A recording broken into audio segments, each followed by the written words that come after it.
It's Kat at Kattalestv. I'm running out of light. The sun's going down. So I had a lot of videos to do today, and I'm really busy. So bear with me if I look like I did some crazy filter. I did not. It's just that I'm running out of light, and I'm trying to get this done. So anyway, I watched the Gayle King interview. I'm going to call her Megan Pete because she's a regular person just like all of us. And the other question I want to ask you guys is, do you think celebrities deserve a different type of justice? And if they're allowed to lie to police officers and to the judge or to the prosecution or to the defense or to the public without consequences? I want you to really think about that, because the reason why I'm bringing up things like psychopathy and lies and inconsistency and what a person says to the police is because that can affect the case. It's a big difference if you say you stepped on glass and the police believe you and walk away, than you say, this person shot me privately when you're alone with the police, which a normal person would probably do. Because I'm telling you, if someone shot me, I'd be like, this motherfucker shot me. And he did it with this and that, and blah, blah, blah, blah, blah. But I'm a different person. But anyway, let's get into that Gayle King interview. So less than 15 seconds in, Megan says she went to Kylie Jenner's house because they had a party. She had a party. And at a certain time, she was ready to go after being there all day. And she doesn't mention anything about being kicked out. That's lie number one. And remember, Tory Lane was he was under a gag order, so he couldn't speak about the case, but Megan went on a press tour, all right? 20 seconds in, Gayle says that Meg ended up in the car with Tory's driver, her friend Kelsey. Of course, Meg didn't go into greater detail, but it was stated in court by her stylist, EJ, that Meg originally had her bags in his car, not Tory's, all right? Meg told EJ, this is in the court and I was listening, to put her belongings, bags, in Tory's car. And we don't know if she even asked permission. She demanded that her belongings go into Tory's car, okay? I want to keep reminding you of a couple of things.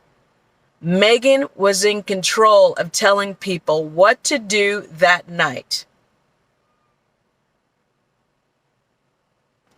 And then a little bit later, Kylie's control comes in. But we'll stick to the first two lies, all right? So anyway, the other thing I want to say about number two is that, haha, I made a joke. Kelsey is more than her friend. She's her she's not her stylist. She's her assistant. And she left her job in Houston to work for Megan after Megan's mom died. So it's a little more complicated than she's just some lame friend, right? So just remember, Megan originally had her belongings in EJ's car, but demanded to have them in Tory's car. Number three, Megan and Kelsey, according to EJ's testimony, could have left with him. Kelsey was passed out upstairs at some point in the bedroom and later got into Tory's SUV with the driver and Megan to go home without Tory. Did you hear what I said? Without Tory. Because Tory, and this is crucial, was still in Kylie's house alone with Kylie. The fourth lie. Megan decides after being driven home by Tory's driver that she needed to go back to Kylie's house because she lost a slipper. What happened to that slipper? We don't know. But Megan demanded to go back. Okay, I shouldn't say lie number four. Just say some shady, interesting, deceptive, controlling things on number four, all right? Number five, something happened at that party. And Tori is being quiet about it, and so is Kylie. Megan lied. She got kicked out and dragged or made Tori leave with her. Again, who's in control? Megan. So as a reminder, who's calling the shots so far? Megan. 36. Number 6, 38 seconds in, Gayle mentions there was an argument. And Megan interrupts by saying, the argument wasn't even about me. The argument was with those 2 people in the back seat. That's a lie. She never, and I don't know if I should tell you the secret now or wait till later, but she never even mentions Tori or Kelsey's name in that interview until a very interesting point. So we will not tell you what that is until later. Shouldn't say we because I sound like I'm crazy. But anyway, let's go to 7. 49 seconds in, Megan says she asked the driver to pull over and that she's done with this. Did I just screw up? Yeah, that's a lie. But I want to just say that, oh, I got it right, didn't I? Yeah, she made Tori leave with her and, she's in the car. So like line number 7 was that she told the driver to pull over because she was like done with this because the other 2 people were in an argument and it wasn't about her. So again, she's always in control, right? So number 8, Megan didn't mention that she'd been drinking all night at the party and the argument started between her and Tori initially. And that was said by multiple people in the court. Kelsey said it. I don't know if Megan's changed her story when she was on the stand because that day particularly, I was mostly outside. Sorry about that one. So number 9, around 54 seconds in, she mentioned that she should have stayed out of the car because she left the car. And then they told her to get back in the car, that they were almost there. Okay. Number 10, 1 minute and 5 seconds in, she says the argument is getting worse between Kelsey and Tori, but she never says their name. She's like those people, those other people. Like Kelsey was her best friend. She went to college with her. And she's calling like those people. Why is she so angry at Kelsey? And why is she so angry? It's like she's accusing Tori of shooting her, but she never says his name until a crucial point. So anyway, number 11, 1 minute and 12 seconds-ish in, Megan says she gets out of the car again. Watch the video and slow it down if you don't believe me. She goes on to say everything happened so fast, okay? Number 12, it's from like minute 16 to minute 19. She says, all I hear is this man screaming as she strokes her hair while saying, he said, dance, bitch. And he starts shooting. And I said, oh my God. 13, another lie, inconsistency. She never mentions getting in a physical altercation with Kelsey. So she totally avoids the topic of fighting with Kelsey. And that's crucial because Kelsey had marks all over her body. And Megan, I guess, I don't know. I haven't seen the evidence on her body besides her feet, but I'm assuming like nails were broken. I'm assuming those 2 women were fighting, but Kelsey said they bumped each other. Yeah, you just found out your friend from college that you work for slept with the man that you love. I don't know if Kelsey has the ovaries to say that she was in love with Tori, but she slept with him while you had COVID and you just found out. Not only your best friend is banging the man that you really dig, but he's flirting with some white chick. Think about it. And you've been drinking for what, 6 hours? You were passed out upstairs and there was just a bump. Child, please. So anyway, let's get back to, I think I'm on number 14. Gayle says, around 1 minute and 29 seconds, Is he shooting in the car? And then number 15, Megan says, he's standing on the car, shooting into the window. And that ends around 1 minute and 34 seconds. So if he was shooting in the car, where are the bullets?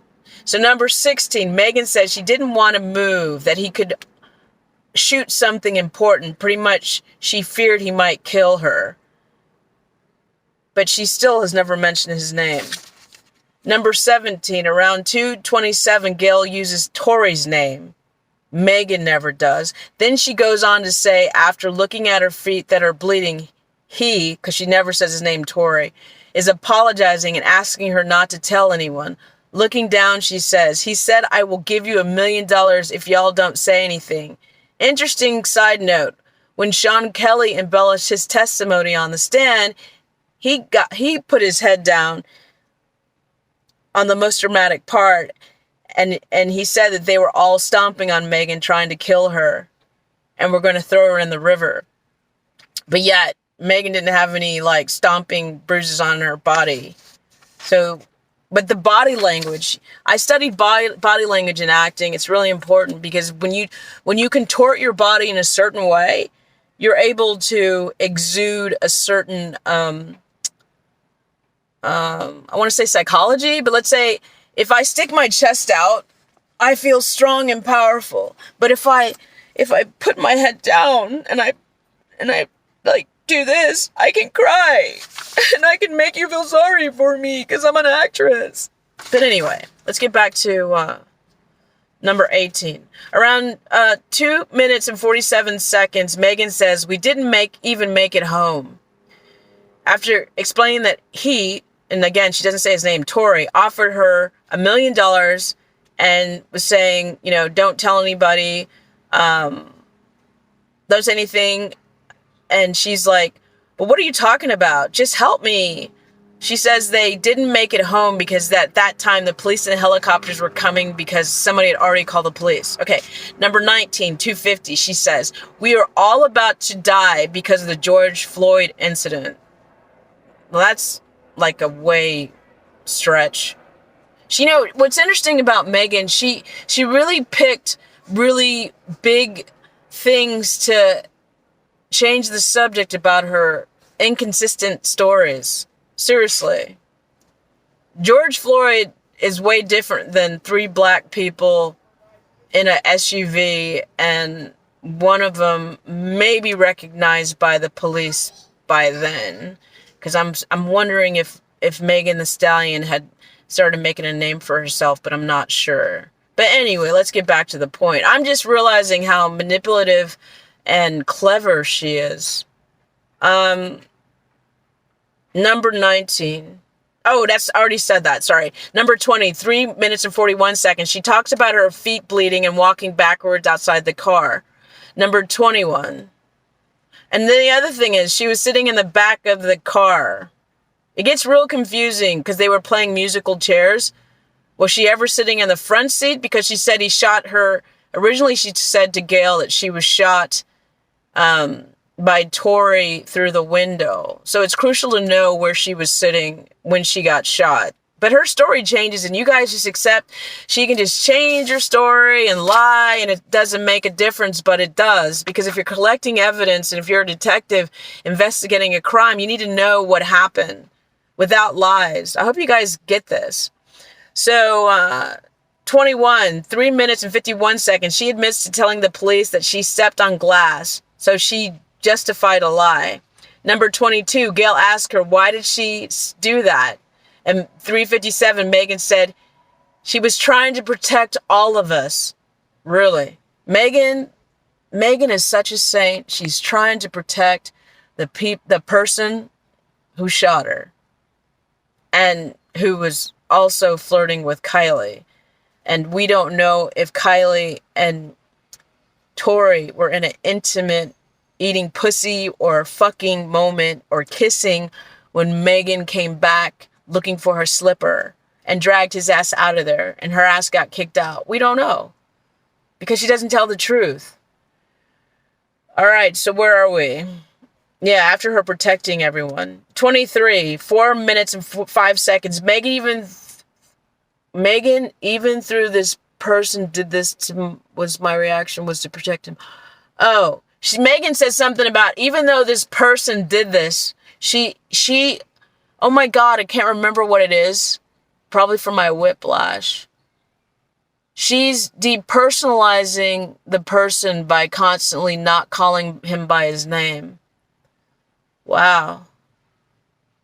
Shit. Anyway. And then she said my reaction was to protect him. So Megan is the protector. Even though she sings songs about she's a savage and she has to drop cheesy in words, and, you know, she doesn't give a fuck about you or him, and she's her, all that shit. Okay. Number 24, 4 minutes and 15 seconds in, I didn't want to see anyone die.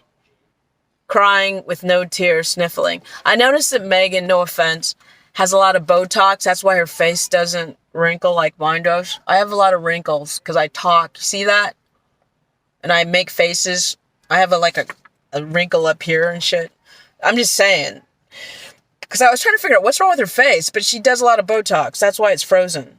I'm not throwing shade. I'm just talking the truth. Because I might have to get some Botox because I got really deep creases, but I don't know. It's just what it is.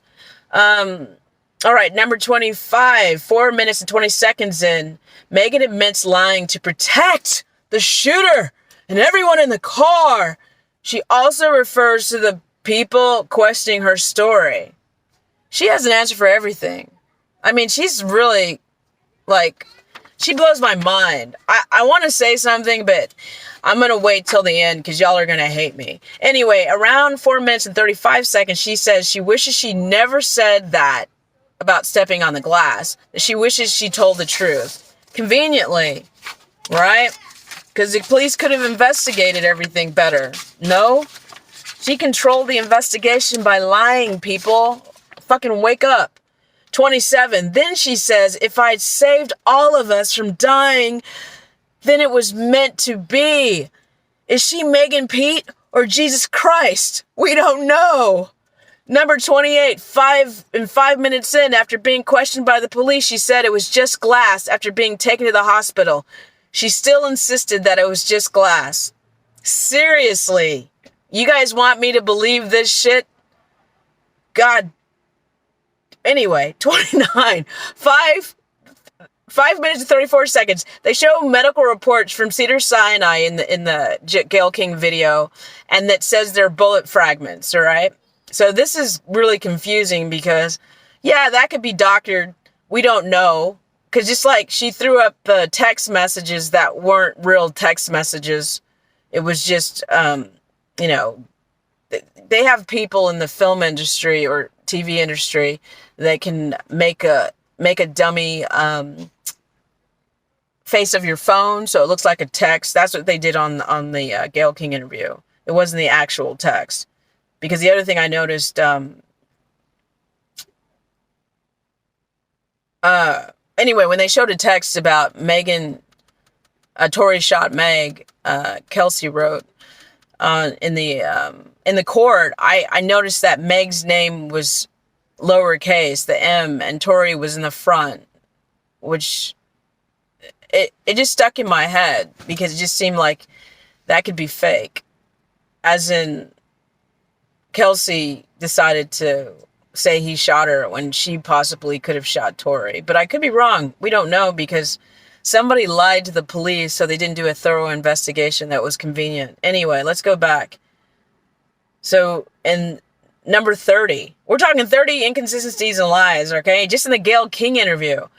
We're at 6 minutes and 27 seconds. Gayle asked her about Tori and her relationship based on his comments. And this is where it gets fun. In 31, 6 minutes and 35 seconds, Megan lies again and says that they weren't dating, that they were close friends.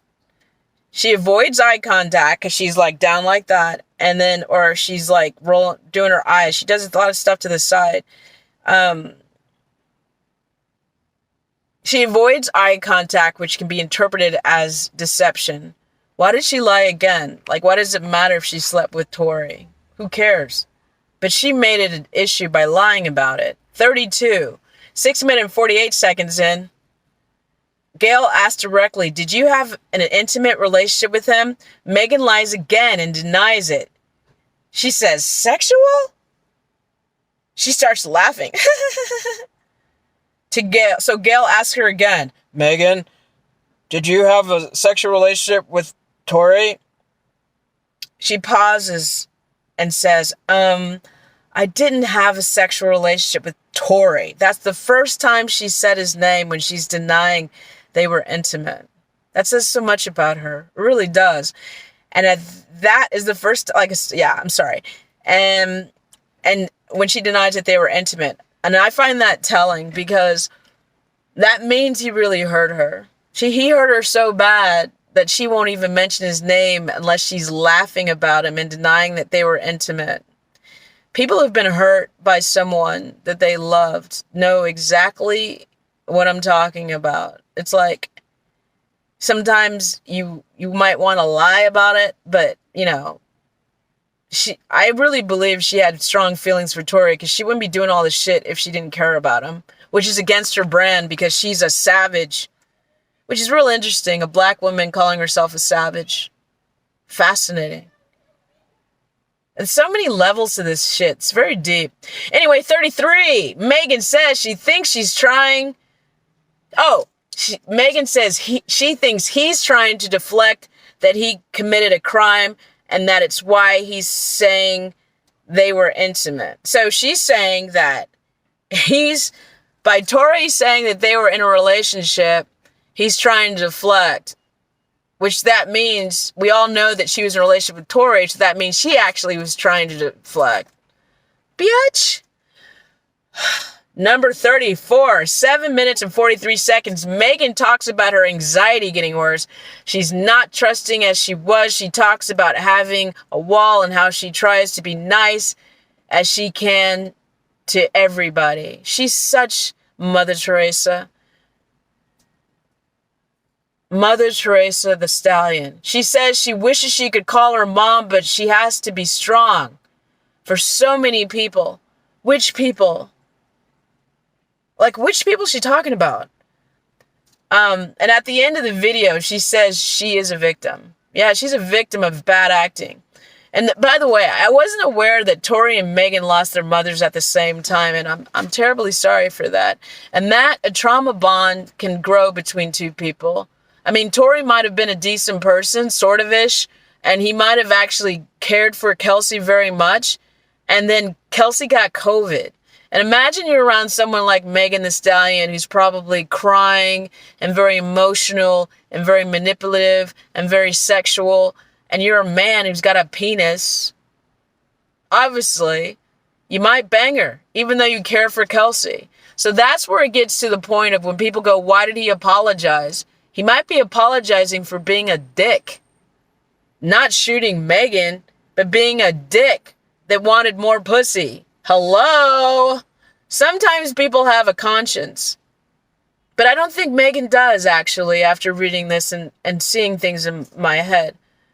Yeah, so that's 3 pages of my notes, you guys. I'm not bullshitting. I do my work. I'm sorry this is 23 minutes and something seconds. I want to say something that popped in my head. Sometimes Megan reminds me of... There was some... And I'm not saying she is, you guys don't hate me, but there's people who are transgendered that got a lot of attention for bragging about sleeping with a lot of rappers and a lot of athletes, and it was like they love antagonizing the women that those men they were sleeping with were dating. It was almost like they enjoyed inflicting pain on the women. You can't talk these days because people are so sensitive, but this is crucial when it comes to psychopathy. If you are transgender and you're a sex worker, or you're, I don't know what they call themselves, but the ones that go after like high profile guys and then like get on social media and brag about it, and then like show receipts and embarrass the guy and embarrass the chick and expect people just to say that it's okay for you to be deceptive.